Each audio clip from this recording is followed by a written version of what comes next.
Hi everybody, it's Mark Shelshe. This is the Mark Art Show coming to you from Galeria de las Islas in Metro Manila, Philippines. And we opened our show Timeless, and I'm standing in front of 3 paintings from that show, which I thought I'd let you see. This one here is called In the Honor of a Loving God by Elizabeth Bastamente. And these 2 here are by Maynard Lienz.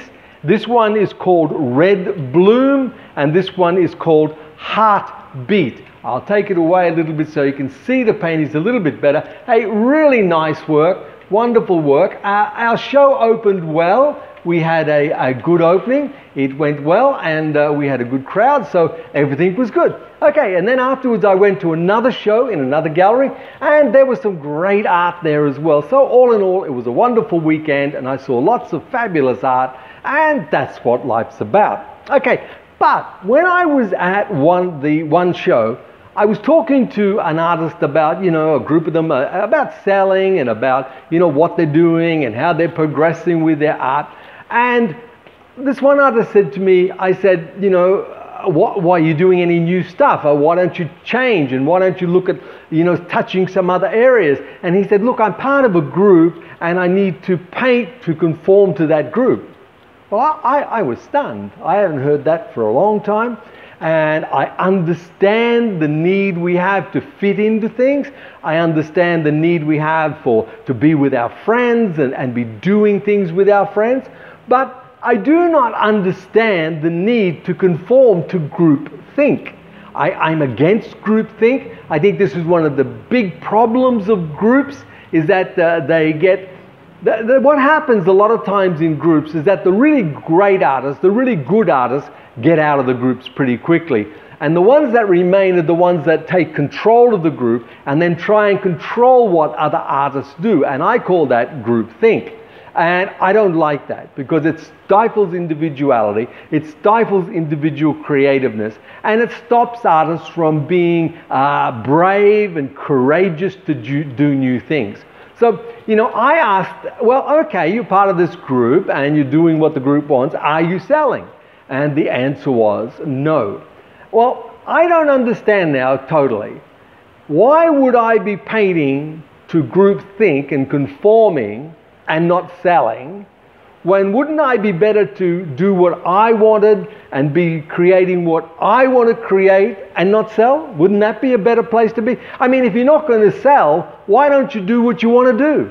If you're not going to, get the sales, then paint the way you want to paint. That would make more sense to me. I would rather fail doing what I believe was individual and creative and my own original thought than get groupthink in and fail. That doesn't make sense. Well, it doesn't make sense to me. Now, I'm not the brightest guy in the whole world, but it really doesn't make sense to me. Better to paint what inspires you, what motivates you, what is original thought from you, and not sell, than to paint what the group wants. Now, that's my thoughts there. Always paint you. Always be doing new stuff that's different, that pushes the edges, that stretches you. It's too easy, friends, to get caught in a rut and be painting the same thing over and over again. It's really easy to do, because once you've done it, you know how to do it. And once you know how to do it and people are buying it, there's a real resistance within us all to push further on, because I'm selling now. Yet, I believe true artists, the true creative, continues to push on. Continues to push on. Now, I've said this a long time before. If Picasso had been a lot of the artists I know, he would have never got past the blue period. The blue period sold, so he would have done the blue period for the rest of his life. But the great artists like Picasso, they say, no, I've got to go on to the next thing. I've got to take the risk and go on and do something new. That's what great artists do. Great artists don't repeat themselves. I mean, think of the Beatles, for all those who are my age, when they put out Sgt. Pepper. That was a milestone of an album. It changed music. It was something totally different from what they had done. And they were brave enough to do it. Now, we look back and we say, wow, it was a huge hit. Wasn't that fantastic? The Beatles were brilliant. But at that moment when they did it, they must have been concerned with will this be popular? And all great artists have done that. Look at Bob Dylan with the constant changing of his music and doing new things. Bob Dylan fails sometimes, but he goes on and does another thing that is popular. You see, if we got bogged down, if we were Picasso, we would still be doing the blue period because groupthink would say this is what you should do, it's successful. Yet Picasso went on and kept changing himself and kept reinventing himself and kept doing new and wonderful work that could always fail. He always did work that could fail. He had to hold both those thoughts in his mind at the same time. This can be successful or this could fail, therefore I will do it. And he pushed forward. When we become, as artists, so afraid of doing something new because it might stop the sale of what we are doing, then we're trapped. We're trapped and we begin to paint by numbers. We begin to paint things that just repeat and repeat and repeat. Yes, the paintings may look a little different, but really when you look at the body of it, it's no different. It's still the same thing. This time we're doing it in these colors, this time we're doing it in beige, next time we'll do it in blues, next time we'll do it in lilacs, and we keep repeating. Picasso didn't do that. And friends, don't you do that, please. Be brave enough to go forward constantly, because out there being you, being the best you can be, is the bravest, most courageous place to be, and that's where genius comes into it. You see, once you get out there, there's not many people out there with you. That's one good thing. You then become a trailblazer. You begin to lead. And yes, it will take time. Now, a lot of artists don't get this. Remember, and I've said it before, galleries, collectors, dealers are followers, okay? They are picking up the paintings that sell, and they then try and get the artist to keep painting those paintings.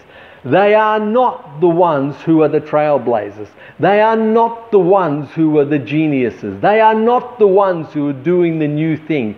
They find something that sells and then they try and promote that and keep the artist painting that continually because they know it's a saleable product. But that's not what art is about. Art is about creativity. Art is about doing something new. Art is about going forward and changing your world and being the best artist that you can be. If you, my friend, strive to be the best artist that you can be, you will attract sales. They will come. I am so confident of that. Sales come to original work eventually. They do. You know, look at Rothko, look at de Kooning, look at all these artists who were rejected in the beginning, but they were original and they did original work and the sales caught up to them. They do come. So my friends, don't be part of groupthink. If you're part of groupthink and you're in a group and you feel stifled by that, get out of the group. That's my advice. Get out, be you. You are the artist, and allow the creativity to come forward. And as I always say, guys, be the best artist that you can possibly be. And that will attract success. Okay? Hey guys, I hope you have a fabulous day. I look forward to the day when you come and visit me here in Metro Manila, and I ask you to reach out and touch people. Care for those who are hurting. Remember, smiles and hugs are free. Give them away generously. And I'm going to come back and talk to you about art tomorrow. Talk about some other things. Have a great day. Ciao.